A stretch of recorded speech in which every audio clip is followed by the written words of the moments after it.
वहीं दिल्ली में बीजेपी केंद्रीय चुनाव समिति की बैठक कुछ देर में शुरू होगी। इसमें लोकसभा चुनाव को लेकर बाकी सीटों के उम्मीदवारों पर फैसला लिया जाएगा। इस बैठक में गृह मंत्री अमित शाह, प्रधानमंत्री नरेंद्र मोदी, रक्षा मंत्री राजनाथ सिंह मौजूद रहेंगे। 2024 लोकसभा चुनाव को लेकर उम्मीदवारों पर चर्चा होगी। वहीं कहा जा रहा है कि उत्तर प्रदेश की 24 लोकसभा सीटों पर अपने उम्मीदवार का फैसला कर सकती है, तो वहीं झारखंड से अभी 2 सीटों पर उम्मीदवारों के नाम का घोषणा होना बाकी है। इस बैठक में झारखंड में बचे हुए 2 सीटों पर भी चर्चा हो सकती है। झारखंड में बीजेपी ने 11 सीट पर अपने उम्मीदवारों की घोषणा कर दी है।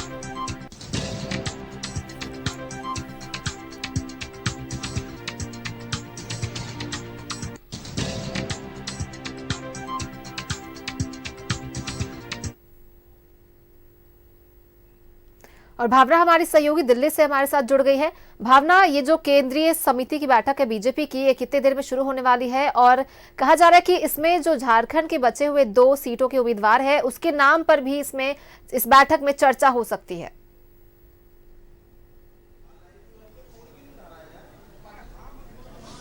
देखिए, सबसे पहले आपको जानकारी दे दूं कि इस वक्त मैं बीजेपी के केंद्रीय कार्यालय के बाहर मौजूद हूं। ये तस्वीरें आपको दिखा दूं कि यही बीजेपी का केंद्रीय कार्यालय है जहां इस वक्त हम लोग खड़े हैं।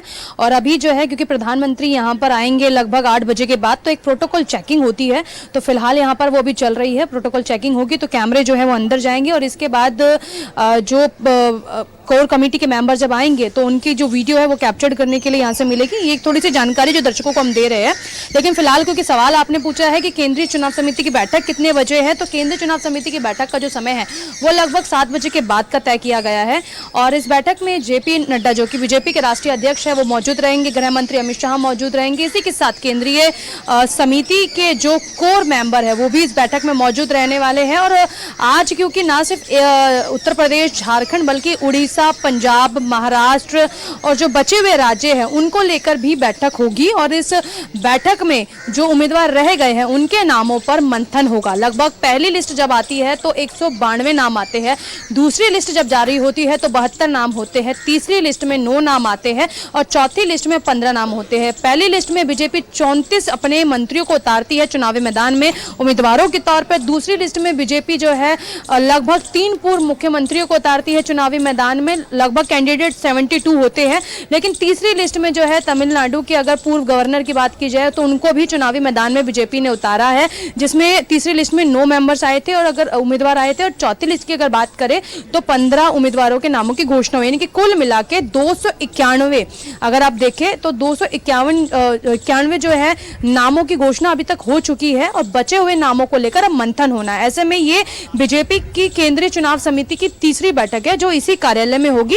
और क्योंकि अभी एसपीजी यहां पर पहुंच चुकी है, जो प्रधानमंत्री जब आते हैं तो पूरा प्रोटोकॉल यहां पर टाइट होता है, तो उसको लेकर लगातार अभी अंदर चेकिंग चल रही है। और अंदर जो है पत्रकारों को भी जाने की फिलहाल अनुमति नहीं है। चेकिंग के बाद सभी पत्रकार अंदर जाएंगे और इसके बाद जो है लगभग 7 बजे के बाद, 8 बजे के बाद धीरे धीरे जो है सभी लीडर्स आना शुरू होंगे, कोर मेंबर जो है आना शुरू होंगे। अब सवाल ये उठता है कि 11 सीटों को लेकर तो झारखंड में मंथन हो चुका है, बची है 2 सीटें, धनबाद और चतरा। और हम सुबह से जब से 2 नामों को लेकर जो है काफी ज्यादा 2 नाम आगे नजर आ रहे हैं, जिसमें योगेंद्र प्रताप सिंह है, परिणीता सिंह है, तो जो है हम लगातार उन 2 नामों की चर्चा कर रहे हैं क्योंकि सबसे आगे रेस में वो नाम चल रहे हैं। योगेंद्र प्रताप सिंह की बात की जाए तो बाबूलाल मरांडी के काफी करीबी माने जाते हैं और अब तो बीजेपी में लगातार जो है ग्राउंड में काम भी कर रहे हैं। परिणीता सिंह की बात कर ली जाए तो सामाजिक कार्यकर्ता भी है। ऐसे में इन 2 नामों पर अलग अलग सीटों से, यानी कि धनबाद और चतरा से जो है इनके ऊपर जो है नाम इनका लगातार चल रहा है। तो ऐसे में अब ये भी देखना दिलचस्प होगा कि आज शाम को जब झारखंड को लेकर भी मंथन होता है तो क्या इन्हीं 2 नाम है जिनके पे चर्चा जो है वो चल रही है इन 2 सीटों को लेकर?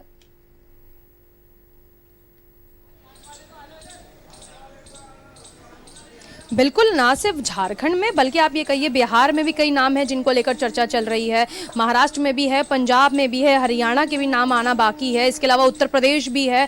तो कई सारे राज्य हैं जिन पर अभी उम्मीदवारों पर आखिरी मंथन होना बाकी है। पहली अगर आप बात करते हैं लिस्ट जो आती है उसमें इस बात का ध्यान रखा गया था कि जो गठबंधन जिन राज्यों में है उन राज्यों के नाम उस पहली लिस्ट में नहीं थे और खासकर उन लोगों पर ज्यादा फोकस किया गया था जिनकी सीटें काफी ज्यादा क्लियर कट निकलती हुई नजर आ रही थी और जिन पर मंथन जो है बहुत जल्दी हुआ, जिनकी रिपोर्ट जो है आप ये कहिए कि पर्यवेक्षकों के जरिए जो रिपोर्ट पेश की गई थी वो रिपोर्ट उन तमाम चीज़ों में जो ये उम्मीदवार जिनको दोबारा उतारा गया और पुराने सांसद जिनको उम्मीदवारी के तौर पर दोबारा से चुनाव लड़ने का मौका दिया गया, उनके ग्रेड यानी कि बात की जाए उनका परफॉर्मेंस अच्छा रहा था, इसीलिए पहली लिस्ट में उनका नाम आता है। दूसरी लिस्ट में जिनका नाम का जिक्र होता है उनका भी परफॉर्मेंस चेक किया जाता है। यानी कि बीजेपी जिस उम्मीदवार को उतार रही है चुनावी मैदान में, परफॉर्मेंस पर खासकर ज्यादा जोर दिया गया है। लेकिन अगर आप इस बात को अगर समझे तो इसमें यह भी समझना पड़ेगा कि 164 सीटें ऐसी है जिसमें बीजेपी को हार का सामना करना पड़ा था और कम अंकों से जो है कुछ सीटों पे बीजेपी ने जीत हासिल की थी। इस बार जो है बीजेपी ने उन सीटों पर बहुत मेहनत की है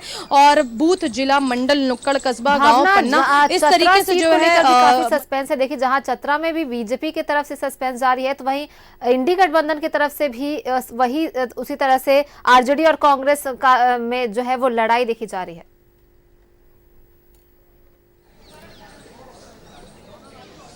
देखिए, आप जिन सीटों का जिक्र कर रही है उन सीटों पर अभी नामों की घोषणा होना बाकी है इंडिया गठबंधन की अगर आप बात करें, लेकिन बीजेपी का रुख कुछ चीजों को लेकर लग रहा है काफी साफ है, क्योंकि आपने ये देखा कि 11 नामों की घोषणा हो चुकी है, लेकिन अभी भी विपक्ष इन नामों पर मंथन नहीं कर पाया है जिन नामों पर मंथन होना चाहिए। यानी कि कहने का मतलब ये है कि बीजेपी ने 11 नामों की घोषणा कर दी है और नामों की घोषणा हुए लगभग 2 हफ्ते से ज्यादा का वक्त हो चला है, लेकिन आखिर इंडिया गठबंधन के जो लीडर्स है, जो आला कमान है, वो आखिर अभी तक झारखंड के परिप्रेक्ष्य में क्यों फाइनल रिजल्ट नहीं दे पाए हैं, क्यों आखिर इतनी देरी हो रही है, क्या उम्मीदवार जो है, क्योंकि हमने लगातार देखा है कि कांग्रेस की अगर आप बात करते हैं तो कांग्रेस ऑफिस में राजेश ठाकुर पहुंचते हैं जो कि प्रदेश अध्यक्ष है, वहां पर झारखंड से भी कुछ कार्यकर्ता पहुंचते हैं और एक गहमा गहमी वहां पर देखी जाती है, यानी कि गहमा गहमी बहुत ज्यादा नजर आ रही है। तो क्या जो आला कमान है वो भी इस गहमा गहमी से बहुत ज्यादा परेशान है? यही कारण है कि सीटों पर अभी तक उम्मीदवार उतारे नहीं गए हैं, या फिर वो मजबूत कद्दावर नेता नहीं मिल पा रहे हैं जो कि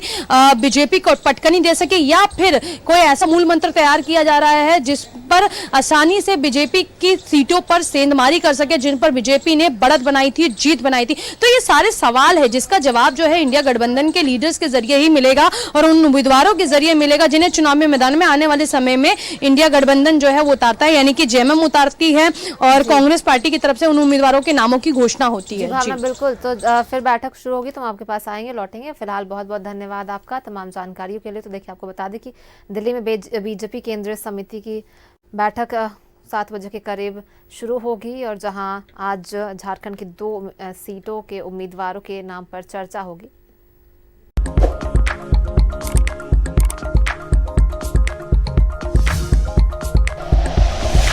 like and share videos, subscribe करें हमारा चैनल और प्रेस करें बेल आइकॉन। न्यूज़ 11 भारत, सच है तो दिखेगा।